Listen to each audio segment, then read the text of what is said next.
Okay, so we're going to be in 109B, which is hair replacement.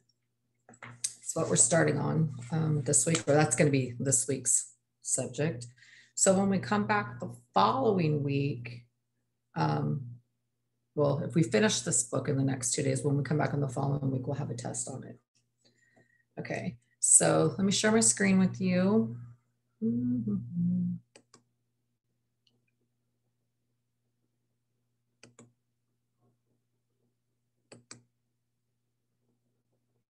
And we got some wig theory.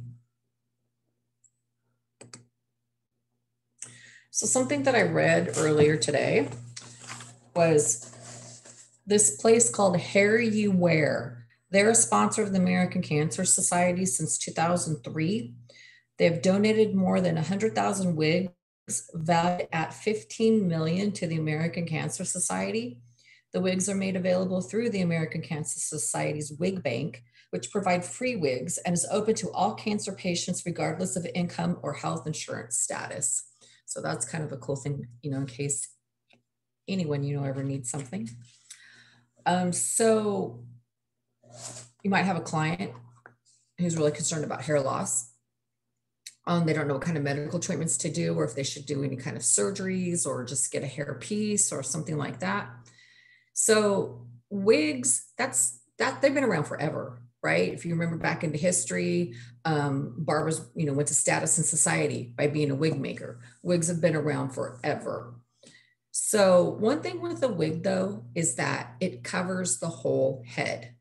So if you just want to have maybe like a toupee, that's like a hair piece. It doesn't cover the whole head, but wigs actually cover the whole head itself. So learning about materials and constructions will give you the foundation and knowledge that you need for all of this advice that you could actually pass on to your client. So we're going to start with the wigs. Would you guys ever wear a wig or a hairpiece if you lost all your hair? If you went completely bald, would you just go bald and own it, or would you think about getting some hair pieces? I'd go bald. I'd shave my head, straight up shave my head. Okay. See, I'll go bald. You'll go bald too? I don't think I would ever want to go bald. Although it'd be easy for styling your hair, right?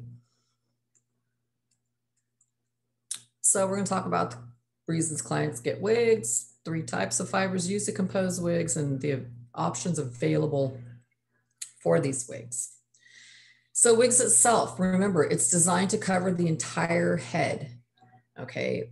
Now, when people talk about hair replacement, it can mean all kinds of different things, right? Wigs, hair pieces, even sometimes, adding just hair to existing hair. That could be a hair replacement. But the one thing you have to remember about wigs is that it covers the whole head. Okay, some of these hair pieces that just cover the top, they blend to the client's sides and back of their head. Some hair replacements incorporate advances in construction and newer adhesives, so they'll like glue them onto the head so that you can be wearing them longer. When you can be wearing them longer, the more traditional pieces, clients might try that just to cover thinning or balding areas, as well as project a more youthful appearance. Other replacement systems involve surgical and non-surgical options besides just wigs. So remember, again, wigs are designed for the whole head. So why do clients like them? Well, could be totally bald, thinning, or balding. Convenience, want to change their style, give yourself the youthful appearance. Fashionable, theatrical, because they want to, whatever the reason is. People have their own reasons for everything. So when we make wigs, we make them out of either human hair, synthetic fibers, or animal hair. Now, let's just say that animal hair is mostly done for theatrical reasons. It'd be kind of funny if somebody walked around like, oh, what's your hair made of? Yeah, I got goat hair on my head. Yeah, I've never really heard that. I've heard of synthetic hair. And then hair itself, human hair, usually comes from like Asia or India, because Asian people and Indian people have really strong hair, but you'll find hair from like Indonesia, you'll find hair from Brazil, you'll find hair from, you know, all around the world, but usually it comes from people that have like really strong hair, because it has to be strong enough to withstand the chemical treatments that they put the hair through in order for people to use it and buy it and make wigs and hair pieces and things like that out of them.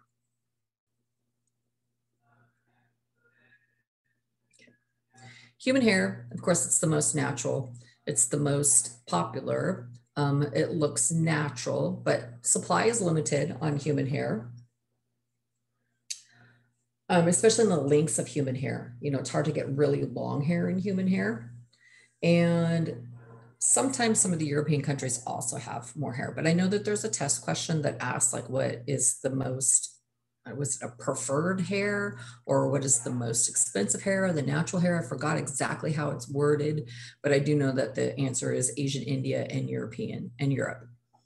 Okay, so human hair, you can color it. Now, if you buy a human hair wig with the purpose or that you want to color it to match your own hair color, what you will have to check on is how they've actually colored that hair to begin with. Because sometimes people try to bleach out natural colors or human hair wigs. They try to bleach them out so that they can add a different color to them, and it doesn't work correctly. It depends on what they've used to actually color the hair. Sometimes they use like a carpet dye or a fabric dye, and it works a little bit different than hair color itself.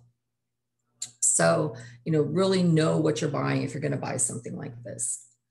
It accepts chemical services, like I said, and possibly even perming. You can style it with heat. And the highest grade is Remy hair. Anybody know what Remy hair is? Anyone ever heard that term before, Remy? No. Remy hair means that the cuticle of the hair is all going in the same direction.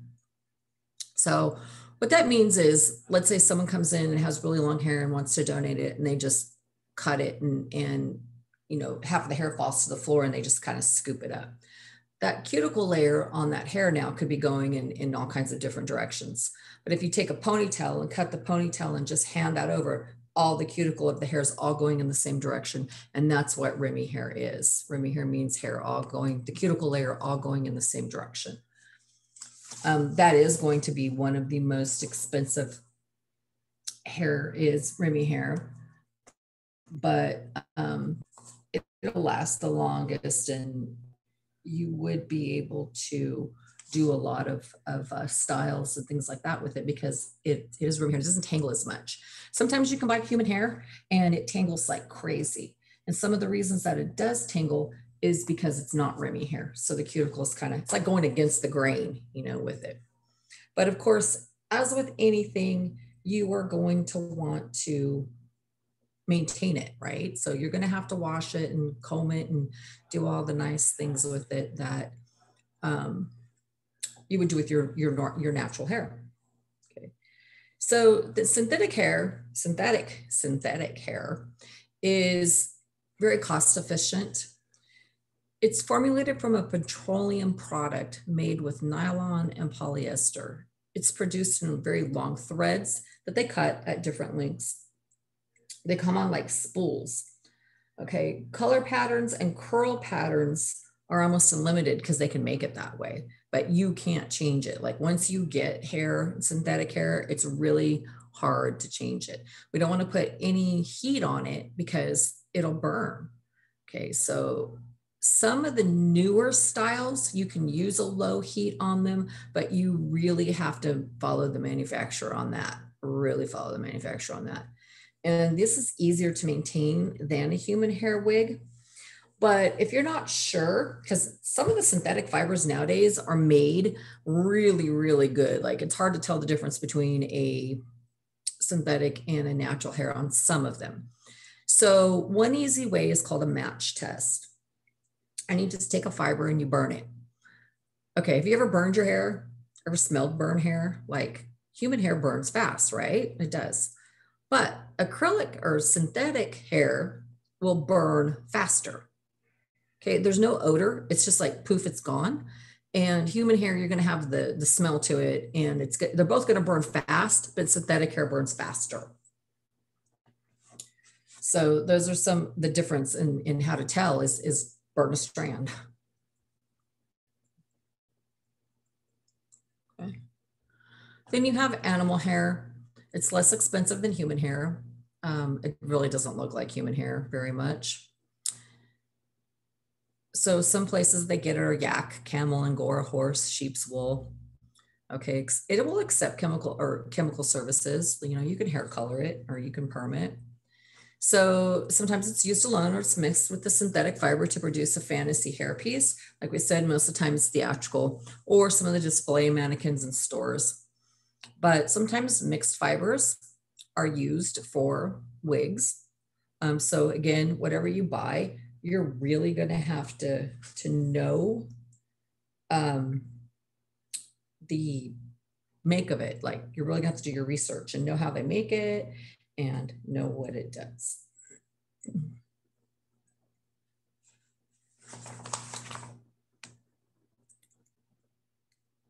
Okay, so here's what we're saying: human or synthetic. Match test, right? Hold strands over a match or a flame. Human hair will burn slowly and produce an odor. Synthetic fiber will ball up on the end and melt rapidly. It goes so fast. I've never seen it ball up on the end. It's just like 1 second it's there, and then the next it's not because it's just burned away.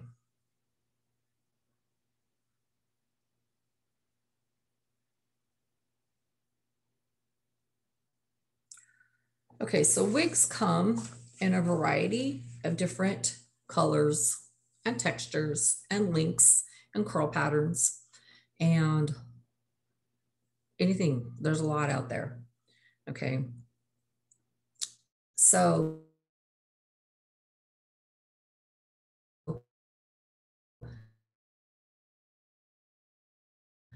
to help clarify options and textures, manufacturers will provide color charts. You can get straight, wavy, curly, extremely curly, mixed patterns. You can get a lot of different types. So there's this thing, it's called the J&L coloring. There's 70 standard colors numbered from black to the palest blonde. These are 70 standardized natural hair colors. There's more hair colors out there if you decide to get, you know, pink or blue or highlighted or ombre or something like that. But when they're talking about natural hair color ring, you have 70 colors on a ring called a J&L color ring. Okay, so some examples of colors that you can get are, you know, the black, brown, blonde, red, gray, dark, medium, light, lightest, gold, red, natural, ash, highlights or color blends, shadows and dark roots, or 10 to like 90% gray hair if you want it to match yours. And then you can get, you know, straight, wavy, curly, extremely curly, mixed patterns. There's a lot of them out there. Anyone ever worn a wig like on Halloween or anytime? No? Okay, well, they're hot. They're really hot to wear. And they get kind of itchy. So thinking about how they're made. Is that Junior? Thinking about how wigs are made is going to make a difference because there's a difference in construction. Again, not only the type of hair that you're using, the colors or the textures of it, but then also how it's made because some are warmer than others. And then depending on how some of them are made, you're going to get cost difference on that. Now, a lot of people make wigs. They make their own wigs, but I'm talking about from the factory made wigs right now. Okay. So we have cap wigs and we have capless wigs. Can I bug you for a quick second? Yeah, hold on a second, guys. Wait, let me mute them.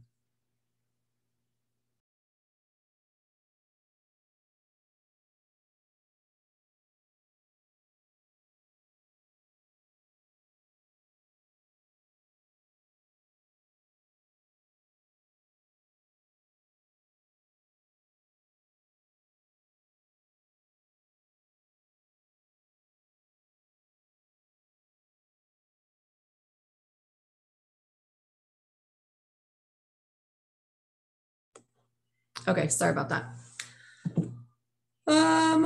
Okay, so the base of the wig is called the foundation, and this is what we attach the hair to, the hair fibers. Okay, they're attached with two traditional, like I said, there's other ways out there, but these are the traditional ways. They are cap wigs and capless wigs. You have a cap wig that has an elasticized mesh fiber base. Okay, they're available in several sizes and are most often hand tied.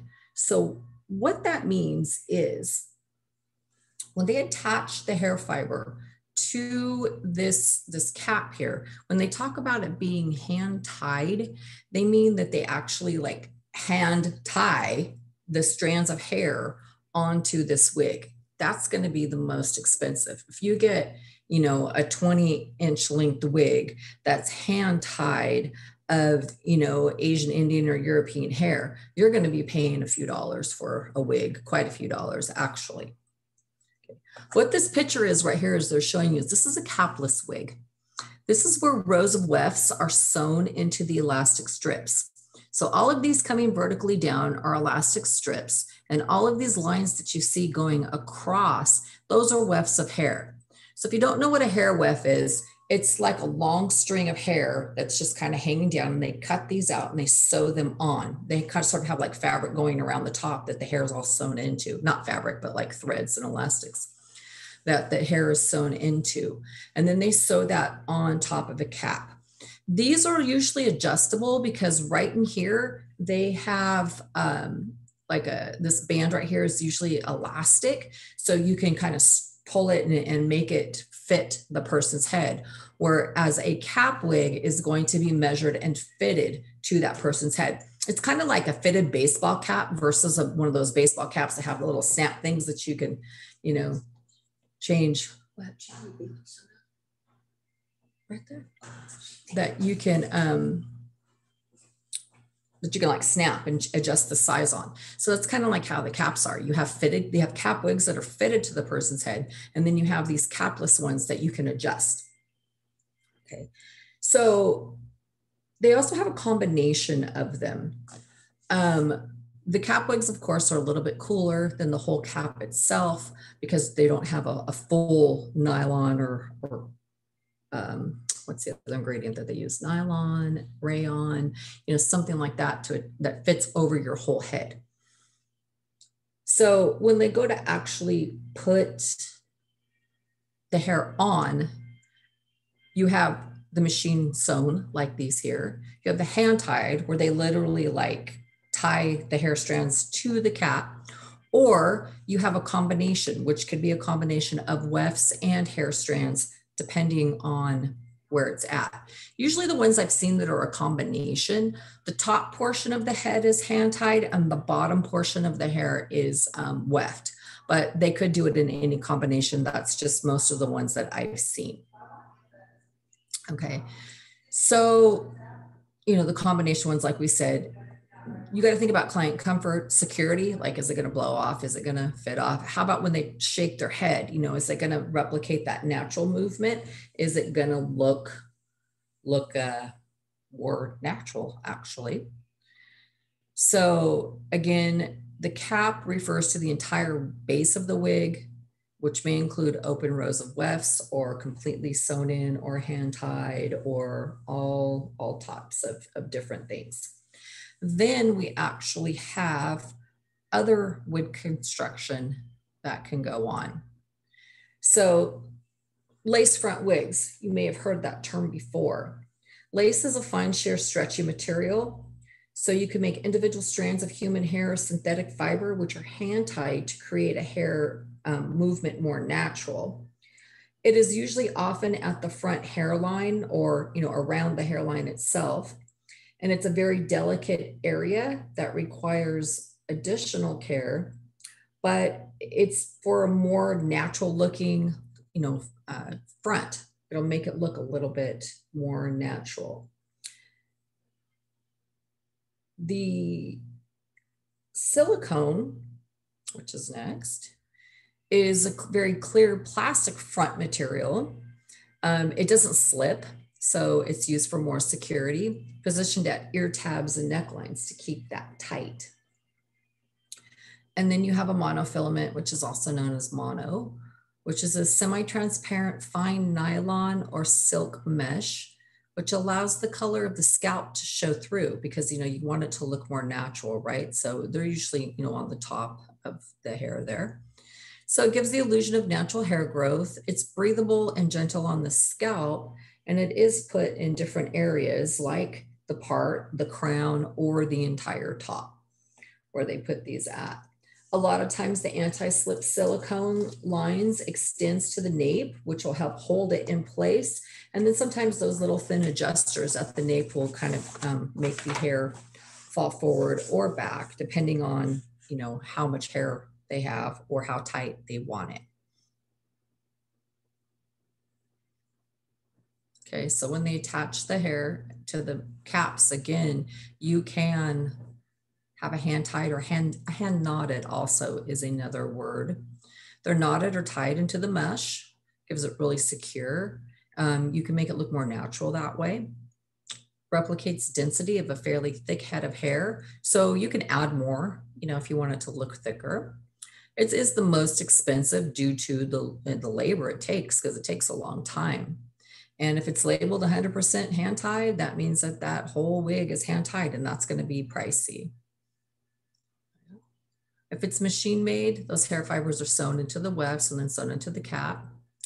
That actually gives you a little bit more styling options. But for semi-hand tied, it's both. You can hand tie it or you can machine sew it. Like I said, usually if I've seen the combination of a semi-hand tied, the top has been hand tied and the bottom has been wefts. So when you're looking at wig construction, you need to, find something that looks the most natural, most breathable. Some barbershops may take different approaches when it comes to wigs. Some shops choose to specialize in wig sales and services, while others may not sell wigs, but offer cutting and styling services. Some barbershops may provide only provided recommendations for where clients may go to receive wig services. Hair replacement business, it's a lot of money in that. Look at all those commercials that talk about using things that make your hair grow, right? So there's a lot of money in that type of stuff. And Laura and Modesto, they don't do those type of services at all. There's a few places. There's a few places around here that do. There's one. Really?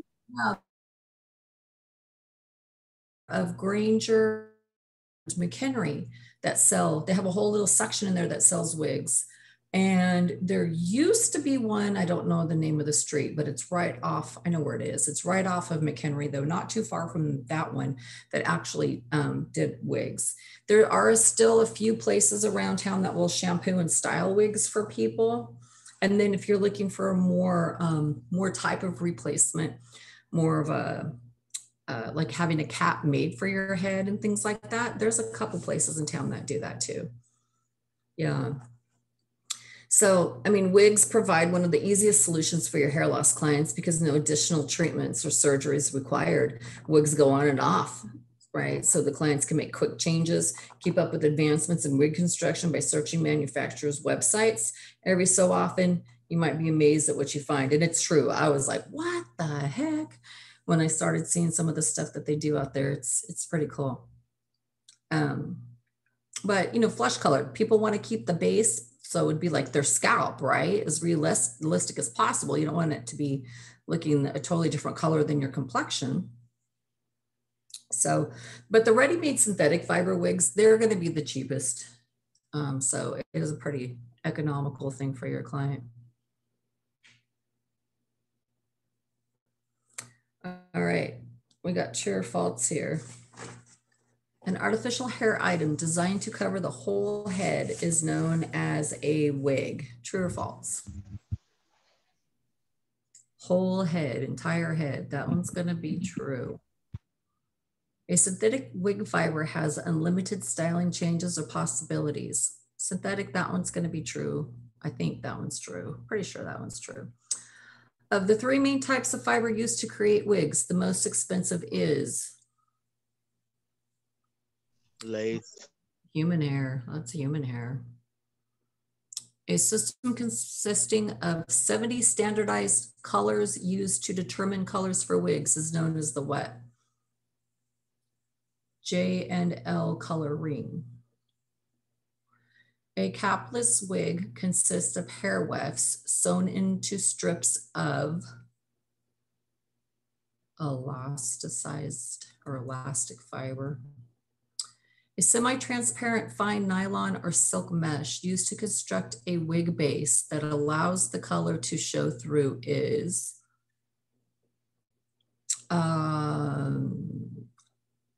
wig base. Okay, so that's in the wig base. Oh, I can't remember which one that is. It's going to be not the lace front. It's going to be the mono, maybe the monofilament. Hand-tied wig patterns are used to stimulate natural hair growth and movement. The most expensive method of attaching hair to a wig cap or a base is a hand-tied. Machine-made wigs consist of long strips called wefts. A combination of hand-tied and machine-made wigs is known as semi-hand-tied.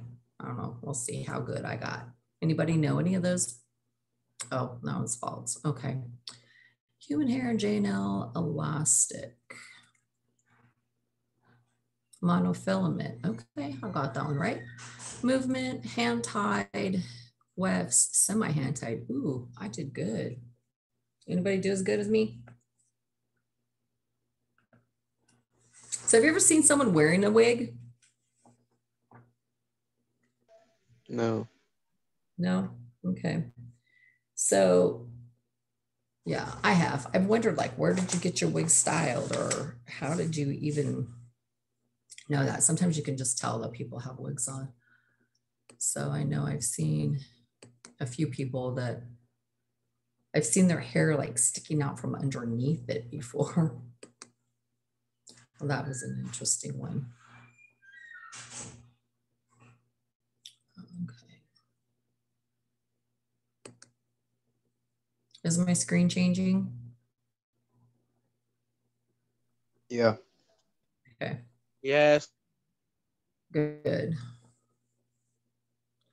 So a lot of times I mean, this has happened several times that people have went and got a hair replacement system, put it on like a wig or a piece or something like that, extensions, something, and decided to get it cut.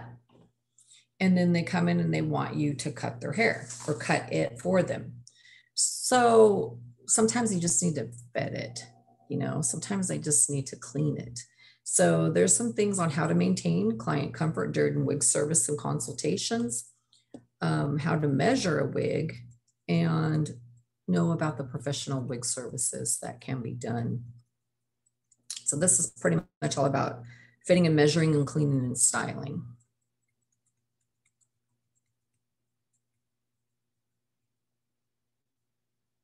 Okay, so wig consultations and service considerations. Let's think about this for a second.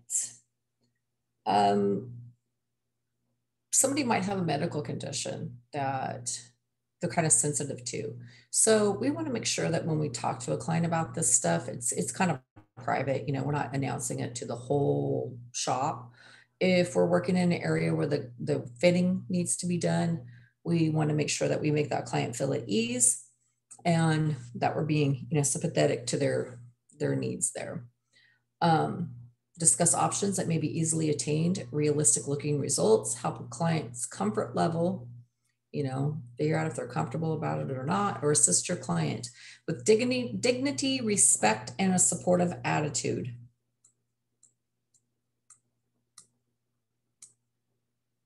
Okay, so if you're going to help them, we have to help them find the comfortable and fit properly. This important step will help your client feel confident. So this is how you measure a wig, right? You are going to, and so, you know, just like a cap, when you go to buy, you know, fit a baseball cap, you got to know the size, right? So this is how you do this for a ready to wear wig. If you're going to buy a ready to wear wig, the only measurement that you're going to need is the circumference of the head. So you want to brush the client's hair smooth. You want to begin at the middle of the front hairline and circle the entire head. Run the tape just above the ear, around the back, and return to the starting point. Be sure the client's ears are not caught under the tape measure. The average hairline circumference of an adult is 22 inches. You guys think your heads are bigger or smaller than that? I think my head's bigger than that. So we could measure. Let me come back. Okay. If you're going to be ordering a custom made wig, not only do you want to measure around the circumference of the head, but you also want to measure from the center front hairline over the crown to the center of the nape. And then you want to have the client bend their head back to find the spot at the base of the skull where the wig's going to rest, because that's the nape hairline measurement. And then you want to measure the distance from ear to ear over the top of the head. So it's almost like you're parting, right? That's what you want to measure. So once you get the measurement and you're going to help someone put a wig on, you want to use a wig cap, right? So you want to brush the hair back from the face all the way from the front to the back hairline. You want to cover it with the wig net or the wig cap. Place the front hairline slightly lower than the client's front hairline. Hold the front of the wig in place and position it over the head to the nape. So you start in the front, you hold it and you pull it towards the back, right? And then you adjust it as you go around.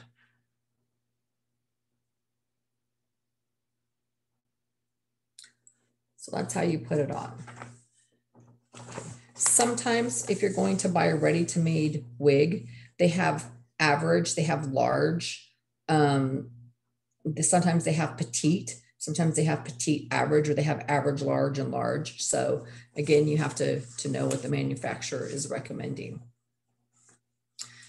All right, so there's these things called wig blocks. What they are is they're a canvas or they're a head form, usually some styrofoam and wood, with canvas covering over the top of it. This block right here helps the wig maintain its original size when you're doing maintenance, like shampooing and styling and curling and that type of thing. These blocks come in 6 sizes, starting at 20 inches, going up to 22.5 inches. Okay, so one of these should closely match the client's head. If the wig needs to be stretched, you dampen it and you put it on a block that's larger. And if it needs to be shrunk, you dampen it and put it on a smaller block. Then the block is placed on the swivel clamp for control. Now, one thing about these wig blocks is that you should always put plastic over the top of it, because it is a canvas. So we want to make sure that we keep that looking nice. So you put the plastic bag over it, and then you put the wig on it, and you use these T-pins. See how they have what in the front hairline, and then 2 on the sides, and then 3 in the back hairline.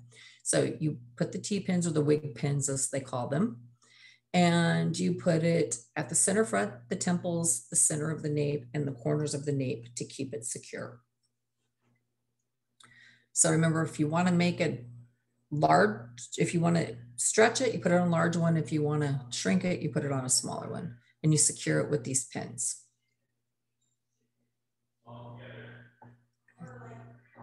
Now, sometimes when you buy a wig, it may be too wide in the nape area, okay? Or it may be too long in the nape area.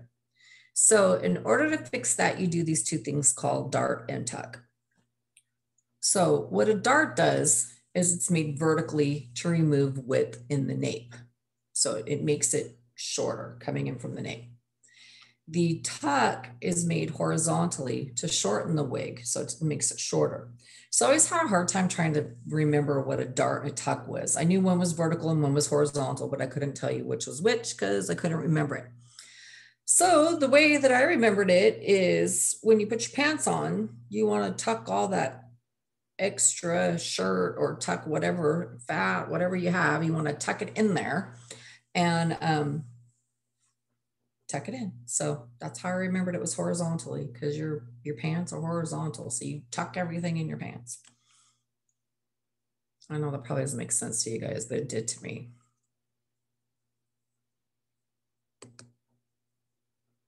When are you trying to get on another device, Alejandro? Yeah, I'm gonna take off right now, so I'm just gonna put it on my phone. Oh, okay.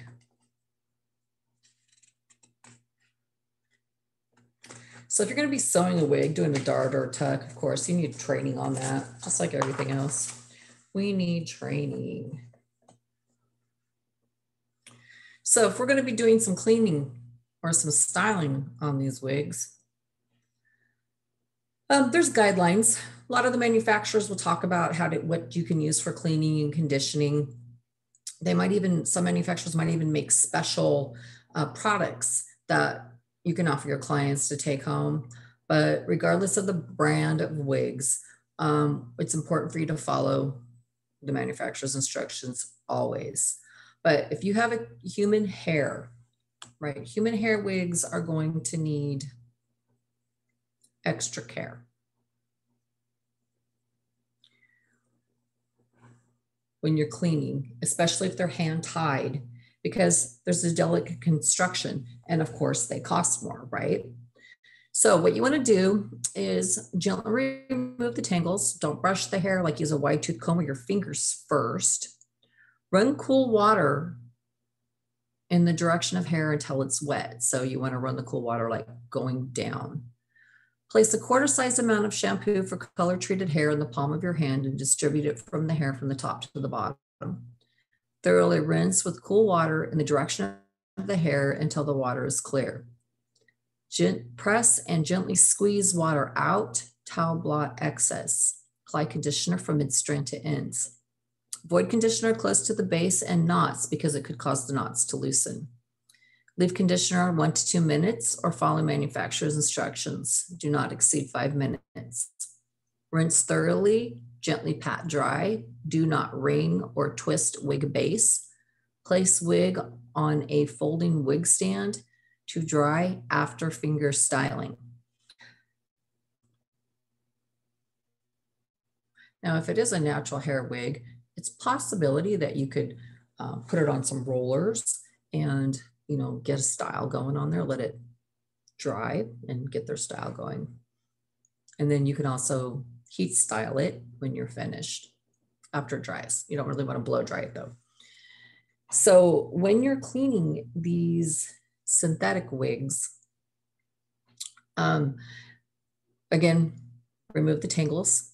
Add a small amount of shampoo to basin of cool water. Place wig in basin, allow to soak for no longer than 5 minutes.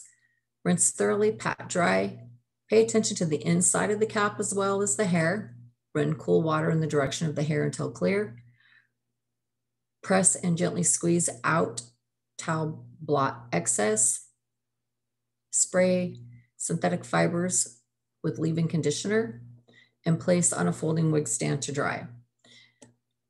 Hot water will damage wigs, even heat-friendly fiber, even the natural ones, you want to use a cooler water. Advise clients not to sleep, shower, or swim while wearing their synthetic wigs. And remind clients that sudden bursts of heat from oven or grill can damage some synthetic fibers. I also want to recommend that when you're doing this cleaning, the shampoo, get the shampoo that's made for wigs, whether it's a human hair wig or a synthetic wig.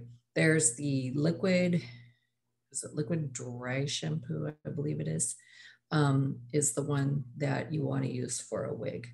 A lot of times the shampoos used for wigs are highly flammable, so you have to be really careful where you're doing this at. You want to keep the heat away from it. So that's something that, you know, if you're going to be doing this, you'll need to check into that with the manufacturers. So there's this other place called Look Good, Feel Better. It's a free non-medical brand or non-medical brand neutral public service program that teaches beauty techniques to cancer patients to help them look good, improve self-esteem, and manage the appearance-related side effects of cancer treatments with greater confidence. Look Good, Feel Better programs are open to all women with cancer who are undergoing chemotherapy, radiation, or other forms of treatment. Look Good, Feel Better for Men is a program created by the cosmetic industry in partnership with the American Cancer Society and the Professional Beauty Association. The practical guide helps men deal with some of the side effects of cancer treatments, including skin changes, hair loss, stress, and other issues. Additional information is available as a brochure. Contact your local American Cancer Society to get a copy, or you can go to lookgoodfeelbetterformen.org. Thousands of beauty professional volunteers support Look Good and Feel Better and are all trained and certified by the Personal Care Product Council Foundation, the American Cancer Society, and the Professional Beauty Association. So barbers can spread awareness of this program by sharing the website, lookgoodfeelbetter.org. The 24-hour hotline is 800-395-LOOK. So you can advise clients to contact their local American Cancer Society office. If you ever have known anyone that has gone through, you know, any type of chemotherapy, just lost all their hair, yeah, it was devastating to me to actually see someone's hair that I could just grab and pull out like that. And when not even actually pulling, just touching their hair like that, and it was falling out. Yeah, that was traumatic. So you can color some wigs. Okay. Not synthetic hair though, unless, well, some of the synthetic's getting better, so you probably can now, but for the most part, no.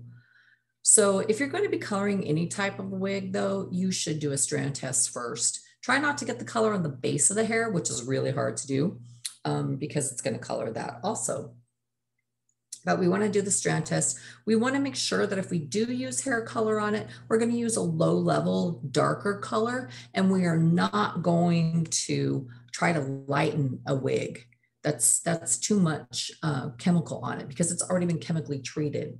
So we don't want to add a lighter oxidative color. We can go with a darker oxidative color.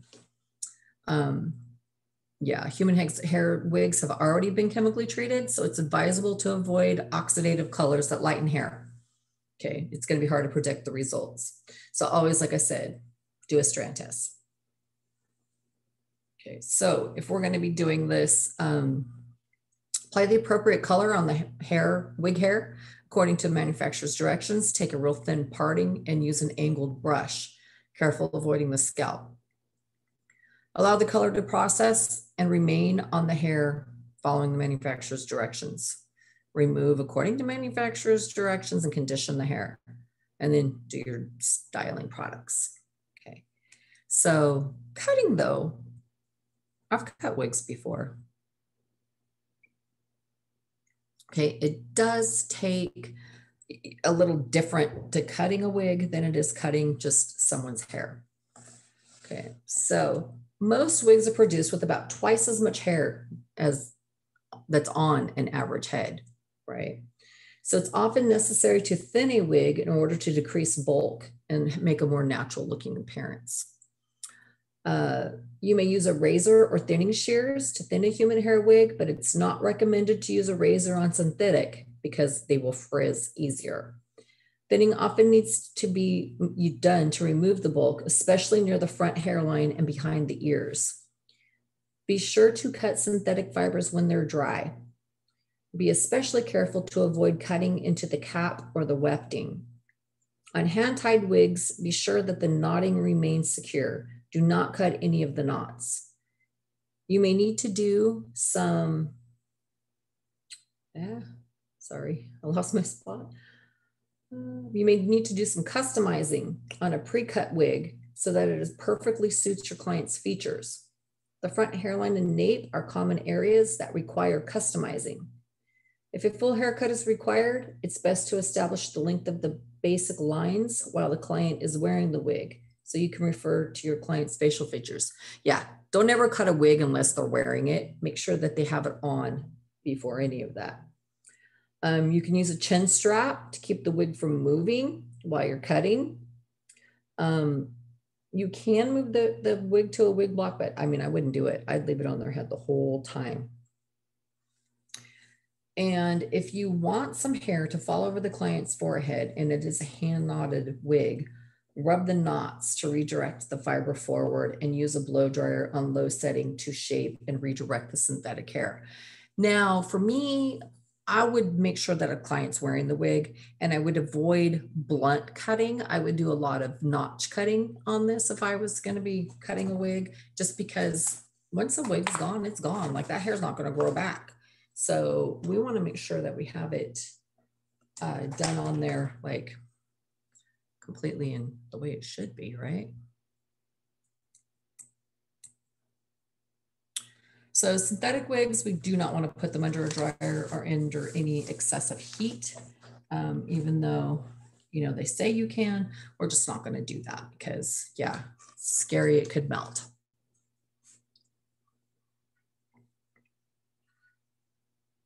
Human hair wigs and most animal hair wigs can be styled with heat, just not really high heat. Okay. When communicating with the client for a wig service, be sure to provide a private area. I think that's true or false? I think that's true.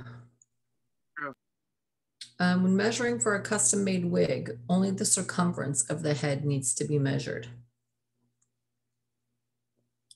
That's false. When wig blocking, you may need slightly larger or smaller blocks than the wig for stretching or shrinking. A vertical alteration made to remove width in the nape area is in the nape area, is called. I think that's a typo, huh? Vertical alteration, that is going to be a dart, and horizontal is a tuck. And the nape area of a wig is called, yeah, that's definitely a typo. Color should not be applied to wigs and hair pieces that are synthetic. Tapering or thinning a wig to decrease bulk can create an appearance that looks more natural. Human hair wigs and most animal hair wigs can be set either wet set or thermal styled. Synthetic wigs are pre-designed with predetermined curl patterns, I believe. Because excessive heat can melt the fiber, don't put synthetic wigs under a dryer.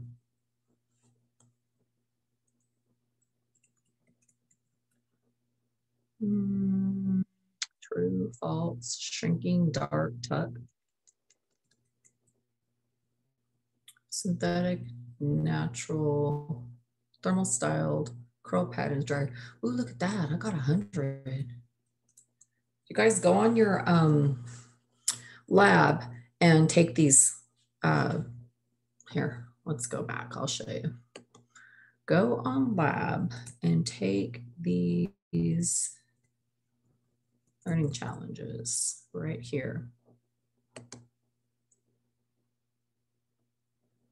Okay, go in your lab and take these learning challenges. They're what, like 10 questions?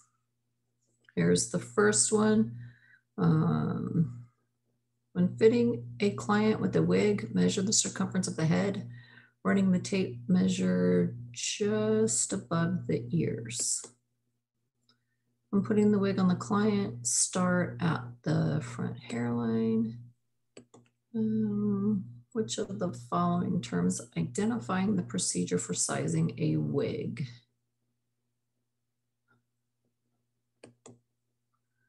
Dart alterations for wigs are made vertically to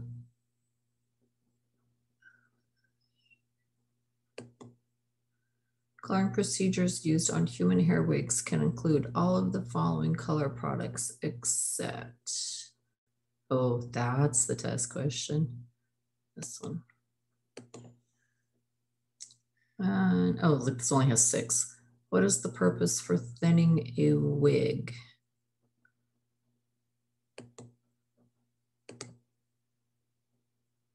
Got 100. Look at that.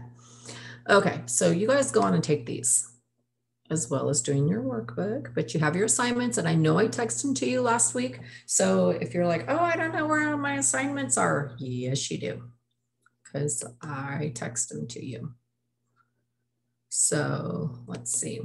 We should be able to go back here and get the first learning challenge that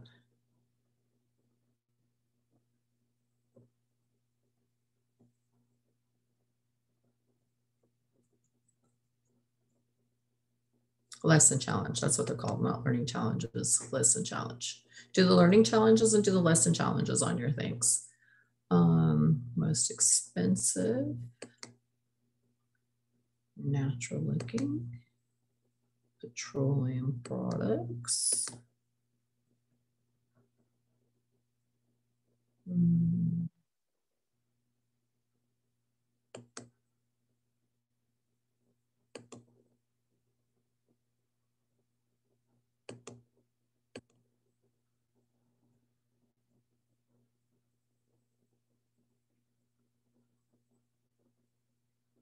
Okay, let's see, capless wig.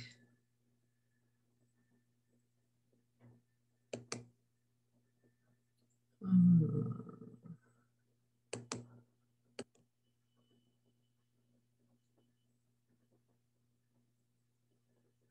does it say? Because movement and direction of the hair fibers are determined by the position of the weft sewn in the cap. Style changes are limited in which of the following attachment methods? Oh, had to read that twice. And combinations of hand-tied and machine-made are called that. And let's see. Oh, look, another 100%. All right, you guys can get 100%. I did. So we did those first 2 today. So it was 109B.1, 109B.2. You guys all have your assignments, right? Right. So get those assignments done, and I will see you tomorrow at 9 o'clock. Got it? Yes. All right. All right. Wait, so it's good to come to school tomorrow, right? Oh, if you want to, yeah. Okay. Man, I forgot about that one. Yeah. 8 to, I think it's 8 to 2, something like that. So, yeah. You plan on coming? If I'm not the only one to show up.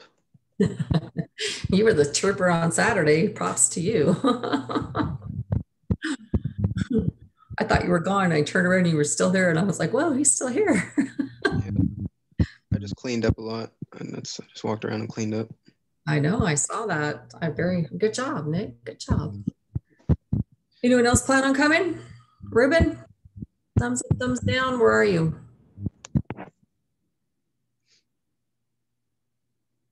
Alejandro? I don't know what he's doing. Junior? He's still on here? Junior already took off. All right, well, I guess we'll see who shows up. If not, I'll see you on Zoom. If you're here, you can participate in live Zoom. All right. All right. Have a good day.